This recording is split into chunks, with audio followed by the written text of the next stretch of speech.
Best varicose wines చికిత్సనే పొందండి. నొప్పి లేని చికిత్స కోసం సంప్రదించండి ఎబిస్ హాస్పిటల్. అందరికీ నమస్కారం. నా పేరు మాధురి. మీరు చూస్తుంది సుమన్ టీవీ నెట్వర్క్. మనకు తెలియని ఎన్నో ఆధ్యాత్మిక విషయాలు మనకి తెలియజేయడానికి మనతో పాటు ఉన్నారు ప్రముఖ జ్యోతిష్య పండితులు బ్రహ్మశ్రీ సుధీర్ శర్మ గురువు గారు. నమస్కారం గురువు గారు. శ్రీమాత్రే నమః. శ్రీ గురుభ్యో నమః. గురుగారు, కొంతమంది ఏంటంటే మనకి టెక్నాలజీ అన్ని పెరిగే కొద్దీ కూడా కొన్ని విషయాల్లో ఇంకా వెనకపడే ఉంటున్నాము అనిపిస్తుందండి. అదేంటంటే కొన్ని మొక్కల వల్ల కూడా మనకి దరిద్రం వచ్చేవి ఉంటాయి అని చెప్పేసి అనుకుంటున్నారు జనాలు. అవి ఇంట్లో ఉంటే మనకి తెలియకుండానే దరిద్రాన్ని మనం కొని తెచ్చుకున్నట్టు అని ఫీల్ అవుతున్నారు. నిజంగానే ఉంటాయా గురుగారు అలాంటివి? మాట చెప్పాలంటే నాన్న, ప్రకృతి మనకి ప్రసాదించినటువంటి వరం చెట్లు. ప్రతి ఒక్కదాన్ని మనం పచ్చ అనేటువంటి ఒక పదంతోనే పోలుస్తూ ఉంటాం. పచ్చని పంటలు, అవునా? ఇప్పుడు పసిడి పంటలు, పసిడి అన్నా కూడా పచ్చదనమే. హరితవనం అని చెప్పి మన ప్రభుత్వాలు కూడా కొంతవరకు కొన్ని విధానాలు తీసుకొస్తున్నాయి. హరితవనం అంటే పచ్చదనం రావటం అనేటువంటిది. అసలు చెట్లు లేకపోతే మనకు గాలి ఎక్కడి నుంచి వస్తుంది నాన్న? అవునా? గాలి అనేటువంటి జీవితం మనకు ఎక్కడ ఉంటుంది? ఒక్కసారి ముక్కు 5 నిమిషాలు పూసుకుంటే అంతే, జీవితాంతకాలం ముక్కులో దూది పెట్టేసి బయటికి పంపించేస్తారు, గ్యారంటీ. అంత ఘోరమైనటువంటి పరిస్థితి. వాయుదేవుడు అంటాం మనం. పంచభూతాల్లో వాయుదేవుడు. వాయువు ఇచ్చేటువంటిది ఏంటి అంటే ముఖ్యంగా చెట్లు. ఈ చెట్లలో కొన్ని రకాల చెట్లు ఇళ్లల్లో ఉండకూడదు అని చెప్పడానికి కూడా గొప్ప రీజన్స్ ఉన్నాయి నాన్న. అంతేకాని అది దరిద్రానికి హేతువు కాదు. కొన్ని ఇళ్లలో చెట్లు ఉండకూడదు. ఏంటి అంటే ముఖ్యంగా రావి చెట్టు, మర్రి చెట్టు, ఈ రెండు ఇంట్లో ఉండకూడదు. కానీ అవన్నీ దేవదారు వృక్షాలు అంటారు కదండి. దాని కూడా కారణం చెప్తా. రావి చెట్టు, మర్రి చెట్టు ఇంట్లో ఉంటే చెట్టు విపరీతంగా వృద్ధి చెందుతుంది. దానివల్ల వేర్లు ఇంటి లోపలికి చొచ్చుకొని వచ్చి ఇల్లు పడిపోయేటువంటి పరిస్థితి వస్తుంది. అది రీజన్.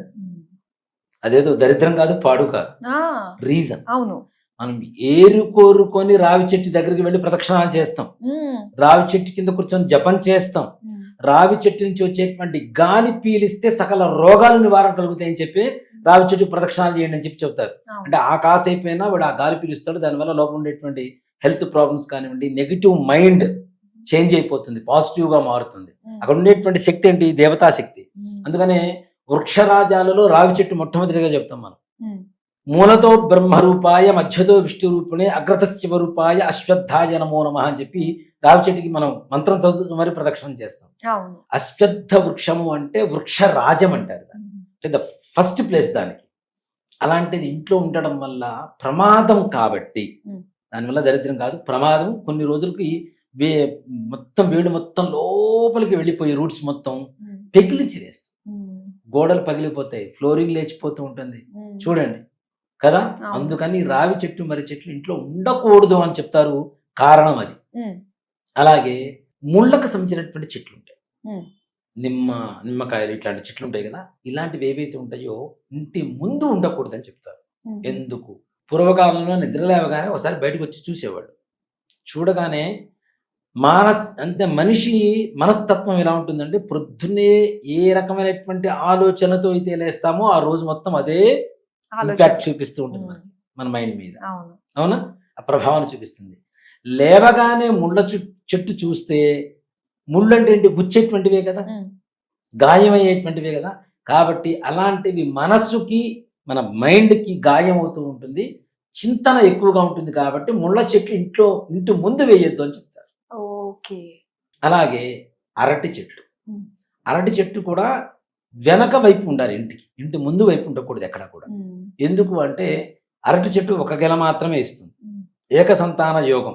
వంశం వృద్ధి కలగాలంటే ఇంటి ముందు అరటి చెట్టు ఎక్కువగా ఉండొద్దు అని చెప్పి శాస్త్రం. కానీ అరటి చెట్టు తప్పనిసరిగా పెరట్లో ఉండాలి ఇంట్లో. ఎందుకు? పూర్వకాలంలో, ఇప్పుడంటే మనం కంచాలు వేసుకుంటున్నాం, పేపర్ ప్లేట్లు వేసుకొని తింటున్నాం, కానీ ఒకప్పుడు అరటాకేసి భోజనం పెట్టేవాడు. ఇంటికి వచ్చిన వాడికి పెట్టడానికి పాత్ర లేదు అన్న వంక చూపించడానికి అవకాశం లేకుండా ఇంట్లో అరటి చెట్టు ఉండాలి. దాంతో పాటు ఇంకో గొప్ప సైన్స్ ఉంది నాన్న. పూర్వకాలంలో శత్రువుని కూడా ప్రేమగా పిలిచి విషం కలిపి భోజనం పెట్టేవాడు చంపడానికి. ఎప్పుడైతే అరటాకు మీద విషం కలిపిన భోజనం పెడతారో అరటాకు నల్లగా తయారైపోతుంది, విష ప్రయోగం జరిగిందని ముందుగానే తెలిసిపోతుంది. ఓకే. ఆ భోజనం చేయాల్సిన అవసరం లేదు, పక్కకి వెళ్ళిపోవచ్చు. ఆ. అంటే అంత సైన్స్ చూడండి అంత గొప్పగా ఉంది. ఉమ్. విషం కలిపితే అరటాకు నల్లగా తయారైపోతుంది. ఉమ్. ఆ నలుపు వచ్చిందా దాంట్లో ప్రయోగం జరిగినట్టు, విష ప్రయోగం జరిగినట్టే. ఉమ్. కాబట్టి అట్లాంటి వాటి కోసం కూడా అరటాకులు తప్పనిసరిగా వాడాలి అని చెప్పి శాస్త్రం వస్తుంది మనకి. ఓకే. అలాగే గోరింటాకు చెట్టు చాలా మంచిది. ఉమ్. కొన్ని సమయాల్లో ఎక్కువగా ఆషాఢ మాసంలో ప్రతి ఆడపిల్లలు తప్పనిసరిగా గోరింటాకు పెట్టుకుంటారు ఉమ్. కదా. అవును. ఆషాఢ మాసంలో గోరింటాకు పెట్టుకోవడానికి గల కారణాలు ఏంటి అంటే ముఖ్యంగా ఉమ్. మనకి ఎండాకాలం నుంచి దాదాపుగా వర్షాకాలానికి వెళ్ళేటువంటి సమయం ఉమ్. కదా. అవును. రెండు కలిసినప్పుడు వాతావరణం శరీరంలో పైత్యం ఎక్కువ. ఉమ్. ఈ గోరింటాకు పెట్టడం ద్వారా సమశీతోష్ణాలు తీసుకొస్తుంది, వేడిని తగ్గిస్తుంది, చల్లదనాన్ని కొంచెం పెంచుతుంది. రెండు ఈక్వల్ చేస్తూ ఉంటే అది సంపూర్ణమైనటువంటి ఆరోగ్య సూత్రం కింద గోరింటాకు పెడుతూ ఉంటాం. కానీ గోరింటాకు చెట్టు కూడా ముళ్ళు ఉంటాయి కదా, అవును. అది కూడా ఇంటి వెనక వైపే ఉండాలి అనేటువంటిది శాస్త్రం. ఉమ్. మరి ఇంటి ముందు ఎలాంటి చెట్లు ఉండాలి? ఉమ్. ఇప్పుడు కొత్తగా చెప్తున్నారు మనీ ప్లాంట్స్ అని. మనీ ప్లాంట్స్ కాదు కానీ తమలపాకుల చెట్టు ఇంట్లో ఎంత వృద్ధి చెందుతూ ఉంటే ఉమ్. ఇంట్లో ఐశ్వర్యం అంత వృద్ధి కలుగుతుంది. ఉమ్. చిన్న చెట్టు తీసుకురండి, అది కొమ్మ తీసుకొచ్చి పెట్టినా కూడా మోరుస్తుంది, చక్కగా పాకేస్తుంది. చక్కగా పాకేస్తుంది. అది ఎంత ఇదిగా ఉంటే అంత మంచిది. దాంతో పాటు చాలా మంది చేస్తున్నటువంటి పొరపాట్లు ఏంటంటే, ఇప్పుడు తూర్పు ముఖం అనుకోండి ఇల్లు, ఈస్ట్ ఫేస్ లేదు నార్త్ ఫేస్, ఓకే. ఇంటి ముందు అది మొత్తం తీగలాగా అల్లేలాగా పెడుతూ ఉన్నారు. అవును. తూర్పు వైపు ఉత్తరం వైపు ఎక్కడా కూడాను పాకేటువంటి చెట్లు ఉండకూడదు. ఓకే. తూర్పు సూర్యుడు ఆరోగ్యాన్ని ఇస్తాడు, అవును. ఉత్తరం వైపు కుబేరుడు ఐశ్వర్యాన్ని ఇస్తాడు. ఉమ్. ఈ రెండింటిని అడ్డుకోవటమే ఈ తీగలు చేసేటువంటి పని. ఉమ్. కాబట్టి అలా అడ్డుగా ఏది ఉండకూడదు. అలాంటి చెట్లు అంటే పాకేటువంటి చెట్లు ఏవైతే ఉంటాయో పందిర్లాగా, ఉమ్. అలాంటి చెట్లు ఉత్తరం వైపు తూర్పు వైపు అసలు ఉండకూడదు అనేటువంటిది శాస్త్రం. ఓకే. సూర్య భగవాను పొద్దున చూస్తేనే కదా మనకు ఆరోగ్యం. అవును. ఉత్తరం వైపు కుబేరుడు ఉంటాడు కాబట్టి ఐశ్వర్యం. ఉమ్. అందులో ఉత్తరం వైపు నుంచి వచ్చేటువంటి గాలి ఉమ్. ఏదైతే ఉందో అసలైన ఆక్సిజన్, అది ఫిల్టర్ అయి మన దగ్గరకు వస్తుంది. దక్షిణ వైపు నుంచి వచ్చేటువంటి గాలి ప్రాణాన్ని తీస్తూ ఉంటుంది, ఉత్తరం వైపు నుంచి వచ్చేటువంటి గాలి ప్రాణాన్ని ఆయుష్ని పెంచుతూ ఉంటుంది. ఉమ్. ఓకే. కాబట్టి ఉత్తరం వైపు ఇది కూడా ఆరోగ్య సూత్రమే, అంతే కదా. ఓ మాట చెప్పాలంటే అవును. కదా. ఇలాంటి చెట్లు ఇంట్లో ఉండకూడదు. కానీ ఉమ్. మిగిలిన అసలు అన్ని రకాల చెట్లు ఇంట్లో ఉండొచ్చు. ఉమ్. కాకపోతే ఇందాక చెప్పుకున్నట్టుగా అట్లాంటి పెద్ద పెద్ద వృక్షాలు ఇంట్లో ఉంటే అది ఇల్లు ప్రాబ్లం అవుతుంది కాబట్టి, సమస్య వస్తుంది కాబట్టి ఇంట్లో ఉండకూడదు. మిగిలిన అన్ని చెట్లు ఇంటి పెరట్లో పెంచుకోదగినటువంటి చెట్లే, ఏ మాత్రం కూడా సంశయం లేదు దాంట్లో. చెట్ల వల్ల దరిద్రం వస్తుందన్నంత దరిద్రం ఇంకోట్లేదు ప్రపంచంలో. ఓకే. చెట్ల వల్ల ఐశ్వర్యం వస్తుంది, చక్కగా మంచి గాలి వస్తుంది. ఉమ్. ఎండాకాలంలో కరెంటు పోయినా కూడా మంచి చల్లడి గాలి వస్తూ ఉంటుంది. పూర్వకాలంలో ఎక్కడ ఉన్నాయి నాన్న, ఫ్యాన్లు ఎక్కడ ఉన్నాయి, ఏసీలు ఎక్కడ ఉన్నాయి? చెట్ల కింద ఇక వేప చెట్టు ఉంటే ఎంత చల్లగా ఉంటుంది చెప్పండి ఇంట్లో, అవునా? వేప చెట్టు ఇంట్లో ఉంటే దాని మీద నుంచి వచ్చే గాలి బాగుంటుంది. వేప పుల్లలు పడుదోకోవడానికి వాడేవాళ్ళు. ప్రతి దానికి వేప కాయలు షుగర్ ఉన్నవాళ్ళు తినేవాళ్ళు పండువి, దానివల్ల షుగర్ తగ్గిపోయేది. మునగ చెట్టు ఉంటుంది, మునగ చెట్టు ఇంట్లో వెనక వైపు ఉండాలని ఎందుకంటారంటే, ముందు వైపు ఉంటే ఎవరైనా పిల్లలు ఎక్కుతుంటారు, ఇరిగి తొందరగా కింద పడిపోతారు, దెబ్బలు తగులుతాయి అని చెప్పి. వెనక వైపు ఉంటే గోడలు ఉంటాయి కదా చుట్టూ ప్రహరీ, లోపలికి ఎవరు రారు కదా, ప్రమాదం జరగదు కదా, అందుకోసం అని చెప్పి మునగ చెట్టు ఇంట్లో ఉండాలి. మునగ చెట్టు అంత పరమ ఔషధి గుణాలు ఏ చెట్టులో లేవు నాన్న. ఇప్పుడు ఒక చెట్టు ఒక ఆకు మనకు వస్తుంది, ఒక చెట్టుకు కాయ మనకు వస్తుంది, ఒక చెట్టుకు పండు మనకు వస్తుంది. కానీ మునగ చెట్టులో వేరు దగ్గర నుంచి, బెరడు దగ్గర నుంచి, చెక్క దగ్గర నుంచి, పూత దగ్గర నుంచి, మునక్కాడ వరకు కూడా ప్రతి ఒక్కటి ఆయుర్వేదంలో వాడేటువంటి, మానవ శరీరంలో అన్ని రకాల సమస్యలు తీర్చేటువంటి చెట్లు ఇవి. దీంతో పాటు దేవతా వృక్షాలు మనం కొన్ని చెప్పుకుంటూ ఉంటాం, మారేడు చెట్లు, ఇట్లాంటివన్నీ కూడా తప్పనిసరిగా ఇంట్లో ఉండదగినవి. మారేడు అంటేనే శ్రీ అమ్మవారు లక్ష్మీదేవి. మారేడు ఫలాన్ని శ్రీఫలం అంటాం. శ్రీఫలం అంటే ఏంటి? లక్ష్మీదేవి కదా.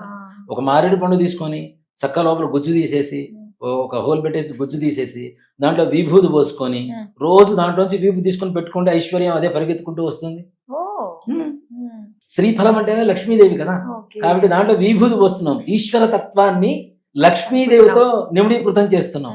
అప్పుడు ఐశ్వర్యం తప్పనిసరిగా, ఈశ్వరుడు ఐశ్వర్యకారకుడు కాబట్టి, ఆయనకి ఇష్టమైంది భస్మం కాబట్టి, పొద్దున్నే భస్మం పెట్టుకున్న వాళ్ళు మారేడు పండులోంచి తీసి పెట్టుకున్న వాళ్ళకి ఐశ్వర్య ప్రాప్తి కలుగుతుంది తప్పనిసరిగా. అంటే ఇన్ని రకాల ప్రయోజనాలు ఉన్నటువంటి వాటిల్ని మనం కొంతమంది ఏం చేస్తున్నామంటే, ఇంకా ఏదో వీటిల్లో కూడా దరిద్రం ఉంది, వాటిలో దరిద్రం ఉందని చాలా మంది బాధపడుతున్నారు. కానీ అలా అసలు ఆలోచించాల్సిన అవసరమే లేదు. అంతే. నిజంగా ఏంటంటే మనకి ఇన్ఫర్మేషన్ ఎక్కువైపోయే కొద్దీ భయాలు ఇవన్నీ కూడా కొత్త కొత్త ఆలోచనలు కూడా వచ్చేస్తున్నాయి అన్నమాట. అంతేనమ్మా. సో వాటన్నిటికీ చక్కటి నివృత్తి ఇచ్చినందుకు ధన్యవాదాలు గురు. శ్రీమాత్రే నమః. శ్రీ గురుభ్యో నమః.